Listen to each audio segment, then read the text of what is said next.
You know this was called? It was called the One and Only because it was the only car in the Sudan.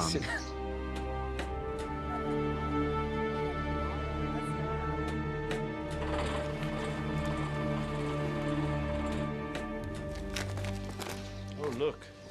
There's the jibber from the Mahdi, the patchwork jibber. Oh, wow. So, for the bodyguard. For the bodyguard. This is how your grandfather... Yeah, my grandfather would wear one of these.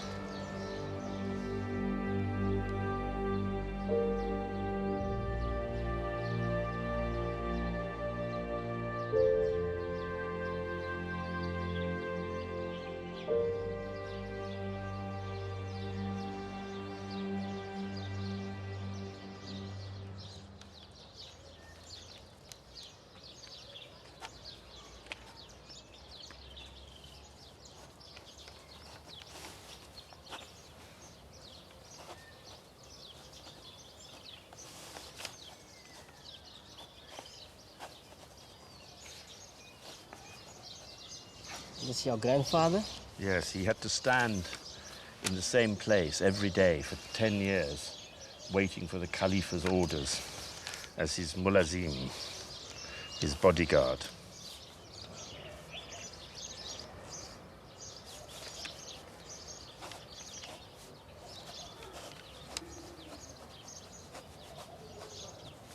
In the Khalifa's palace, I found the spot where Grandpapa was made to stand outside the Khalifa's window, and every hour he had to call out so that Khalifa would know that he was still there.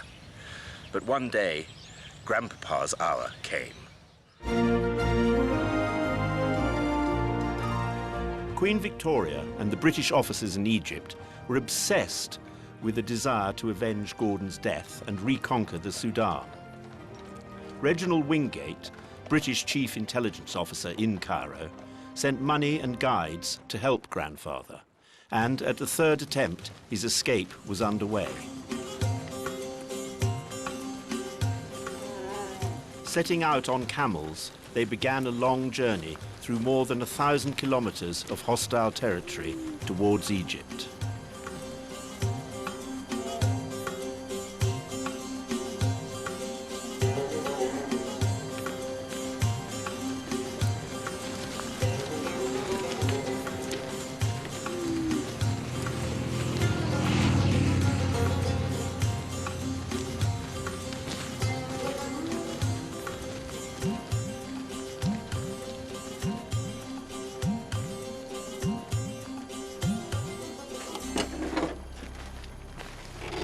George, Yeah. you're really serious to have a walk in this desert? Yeah, I want to see what it was like for my grandfather when he was escaping. But there are some bad people outside. It's fine. It's only one night. What can go wrong? I've got my GPS, I've got mobile phone.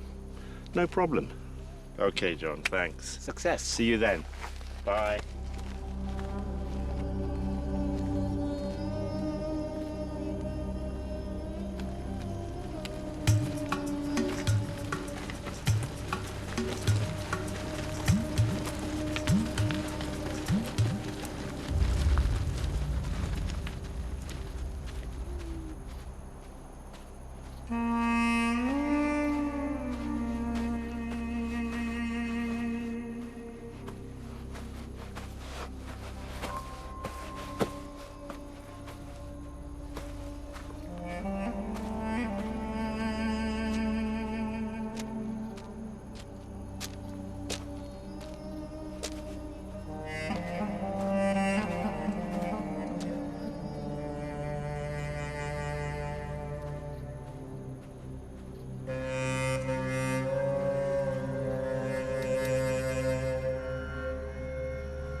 6 kilometers, 2.5 hours.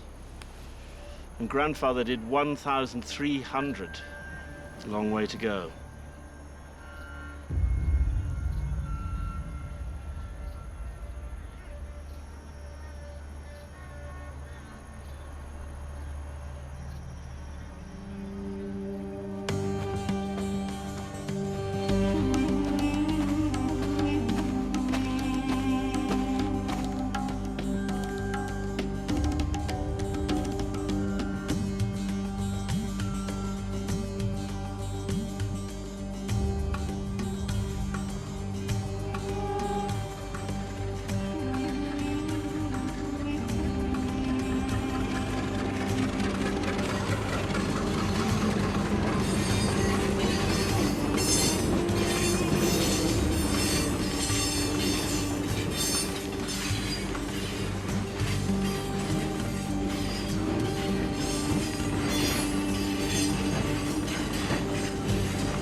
It was probably a little foolhardy of me to try and walk so far across the desert. How grandfather made such an incredible journey, I simply can't imagine. He crossed the Nile near the 5th cataract and finally reached the British garrison in Aswan on the 16th of March, 1895.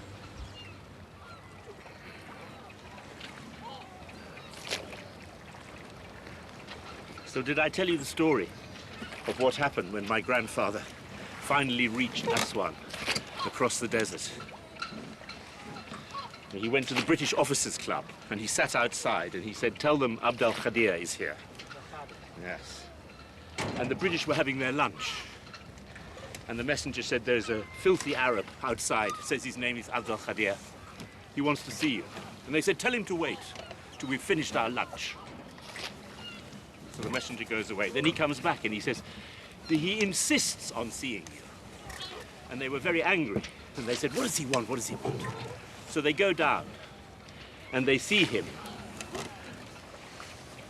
And he's dressed in his jibbah and he's covered with the dust of 1,500 kilometers of desert. And they say, "What is your name?" "Abd al-Khadir." And they said, "You have another name?" And he says, "Salatin." And they said, "Oh, you are Slatin Pasha. You have escaped from Khartoum." And he said, "Yes." So even after all his mad journey and danger and escape, he still liked to play tricks and have a good sense of humor. Must be a weird man. Yes.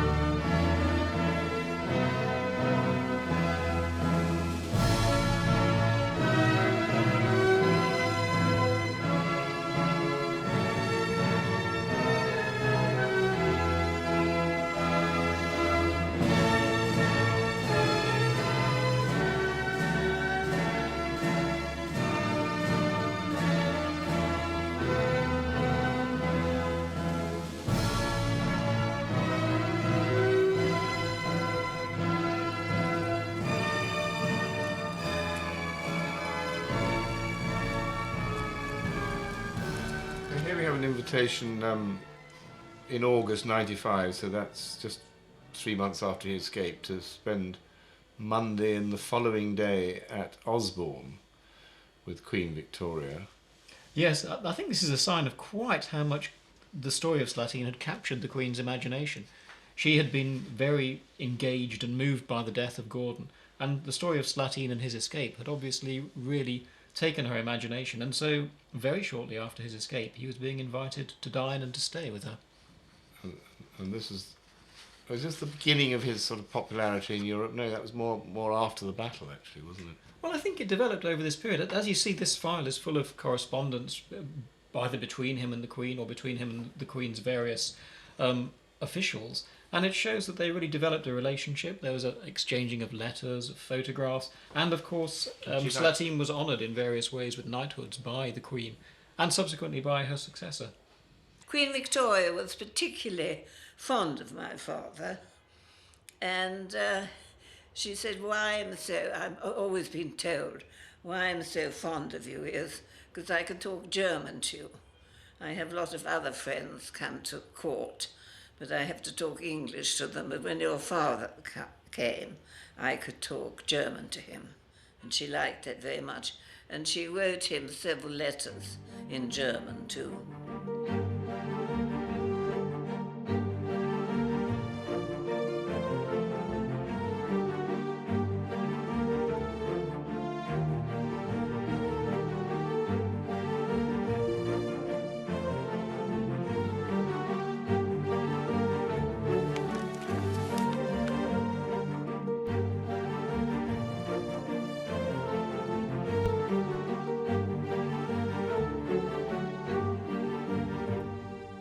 By 1896, the situation was very different from what it had been in 1885. By 1896, the British position in Egypt was strong enough to give them the ability and the motive to intervene to take control of Sudan again. And thanks to your grandfather's book, there was also a degree of public support in Britain for this. And the book was in most libraries until the 30s. As a result, the army which reconquered Sudan in 1896 to 98 was a British and Egyptian army much larger and stronger and better equipped than the force which had tried to relieve Gordon in 1885.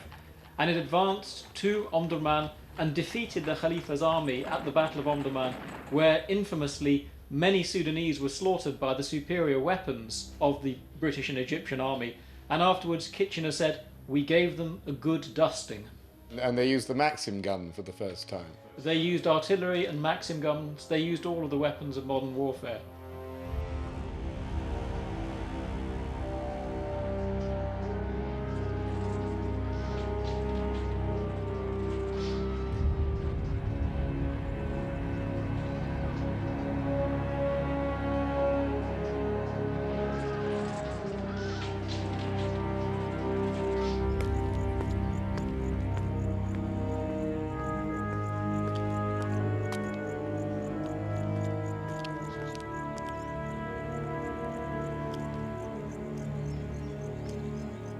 British were enemies, conquerors of the Sudan. People have got interest here. There was, at the time when there was the scramble for Africa, colonialism, the French, the British, the Italian, the Germans, everybody was running to colonize Africa and Asia and everywhere. And they have to justify their conquer for these countries with the pretense of civilizing these people or to rid them from tyranny and under oppression they are living under. And all this sort of like, now they're talking about human rights and everything. When they were to set a foot anywhere, they just raise the flag of human rights as if they are observing human rights in their own countries as well. Whatever is written by anybody at that time, Slatin was writing it under the influence of the British themselves, you know. He was under their protection, and he came with them later. He gave them all the material that helped them to conquer the Sudan by saying that this regime was horrible and you have to go and save the Sudanese from it and everything, and he wrote this book.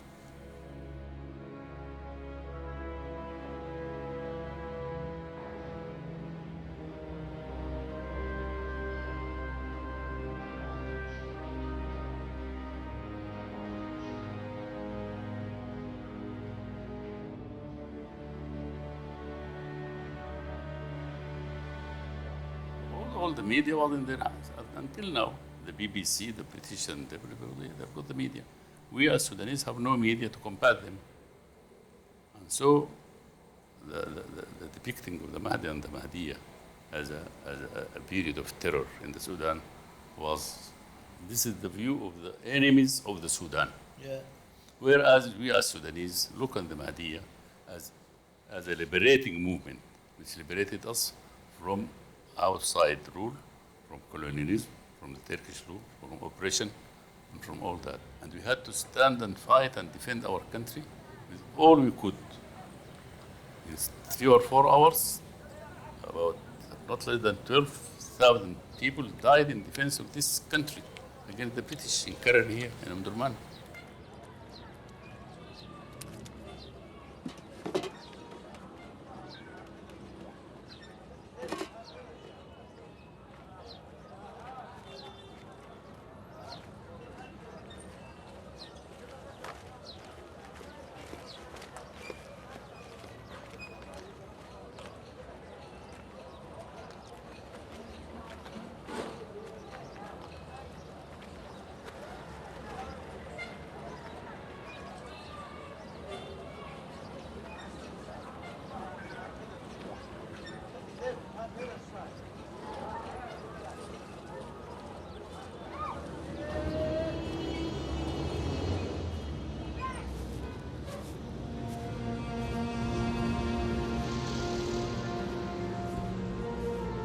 On the eve of his surrender, Grandfather had vowed that should he ever regain his liberty, he would use it to help the people of the Sudan. The immense knowledge he had gained about the everyday conditions and personalities of the country he could now put to good use. For the next 14 years, from 1900 to 1914, as Inspector General, a post created specifically for him, he was number 2 in the Sudan condominium, behind his friend Wingate, who was now governor. As such, he was the highest-ranking non-British officer in the colonial service of the empire. He advised the governor and the administration and constantly travelled widely throughout the country. His prudent administration and his friendliness with the Sudanese were such that even today his name is well known and respected in the Sudan.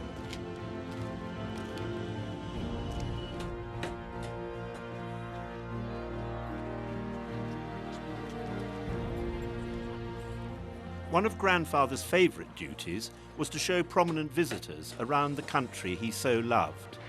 He escorted US President Teddy Roosevelt throughout the Sudan, as well as many members of the ruling houses of Europe. Thus, he would routinely go big game hunting, and every summer he would spend his leave in Europe. He was a frequent guest of King Edward VII, who described him as a most interesting man to talk to. From his humble beginnings in Vienna, he was now General, Baron, Sir Rudolf von Slatin Pasha, and he had risen to the very peaks of European society.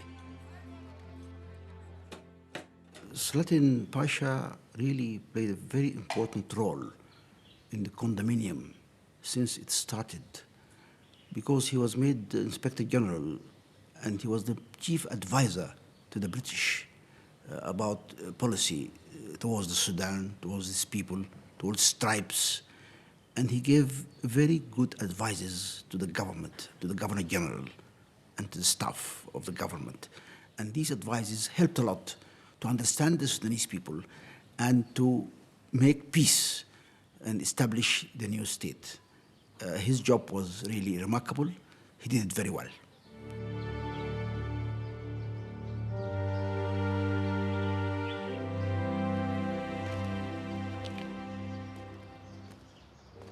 I planned to do one last painting of the old Governor General's palace, where Grandpapa would have served for 14 years as Inspector General of the Sudan. Now, of course, it is Bashir's palace. But instead, I went to the old Anglican church beside it, which is now a museum, and there I saw a portrait which I really never expected to see, preserved in a museum dedicated to Sudan's struggle for independence.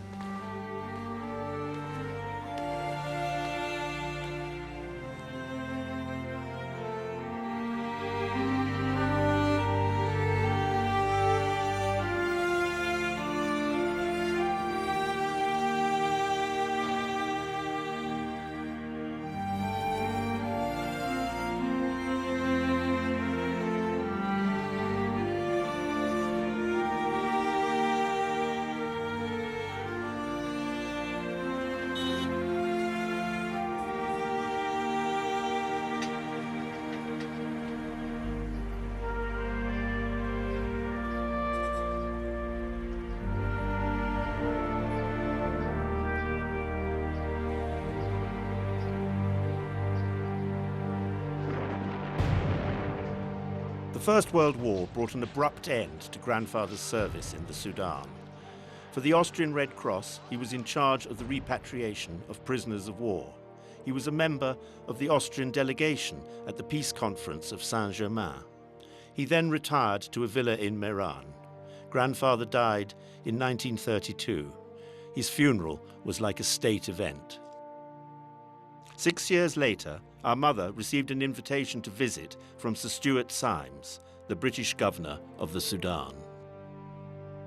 And he said, you know, it's dreadful that you haven't been to the country where your father made his name and was so famous. And I said, no, I've never had the opportunity. So he said, well, you must come as our guest. And he was there with his wife, and he had a daughter and a son. And I went out and stayed. It was called the Palace at that point, the Palace in Khartoum. And I went to stay with them there. And on the whole, I didn't particularly enjoy it because I was young and wanted to have fun. And the palace life was very formal, very correct and very grand. But at one point, the steward said to me, I've had a lot of messages from people in the Sudan, top people, who want to see Slatin Pasha's daughter. So I think we ought to do this. I can't say, no, you can't see her. So I'm going to send you there. So the Sudanese official came for me and took me there to the Mahdi's house. And the Mahdi said, my wives would like to meet you and see you. And I said, that's very exciting. So then I was shown into the harem, the Mahdi's harem, where there were, I can't remember, it's too long ago, but sort of 5 or 6 rather beautiful Sudanese women, with heavy makeup, all black everywhere, and wonderful saris and dresses. And they were all very excited to look at me. I must have looked very ordinary compared to them because they looked wonderful. And so I saw all that, which a lot of people don't see.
A mere 8 months after I visited South Sudan to witness John's wedding, a border dispute has again broken out between Sudan and the as not yet 1-year-old state of South Sudan.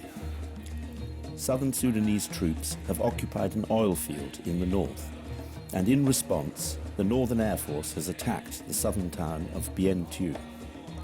This conflict arises, of course, over disputed valuable war materials. At the time of finishing this film, what is entirely unclear is whether the war between the North and the South will flare up again. As I look at these images, I inevitably have to ask myself, will the children of John and his wife Abbe ever have any chance of a life of peace in their new homeland?